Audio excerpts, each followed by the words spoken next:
الحمدللہ رمضان کا مہینہ نیکیوں کا موسم بہار ہے۔ ہم اس میں قسم قسم کی نیکیاں حاصل کر سکتے ہیں۔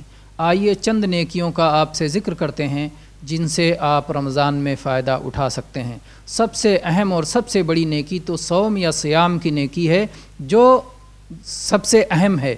دوسری نیکی رمضان کے مہینے میں قیام اور تراویح کی نیکی ہے کہ جس سے ہمیں رمضان میں فائدہ اٹھانا چاہیے۔ تیسری نیکی صدقہ و خیرات کی نیکی ہے، اس سے ہمیں فائدہ اٹھانا چاہیے۔ چوتھی نیکی تلاوت قرآن کی نیکی ہے، رمضان کے مہینے میں ہمیں زیادہ سے زیادہ تلاوت کرنی چاہیے۔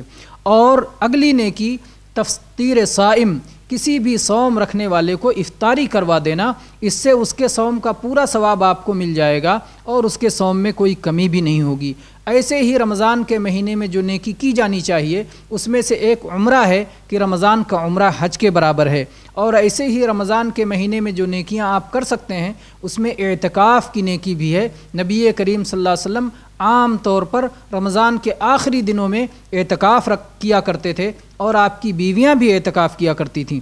اور ایسے ہی رمضان میں جن نیکیوں کو خصوصی طور پر ہمیں کرنا چاہیے اس میں ہے لیلۃ القدر کی تلاش، وہ ایک رات جو 1000 مہینے سے بہتر ہے، اس کی تلاش میں رہنا اور اس کو ڈھونڈنا اور نیکیاں کر کے اس رات کی فضیلت کو حاصل کر لینے کی کوشش کرنا۔ اللہ تبارک و تعالی ان نیکیوں کی ہمیں توفیق عطا فرمائے۔ آمین۔ وآخر دعوانا ان الحمدللہ رب العالمین وصلی اللہ علی نبینا وسلم۔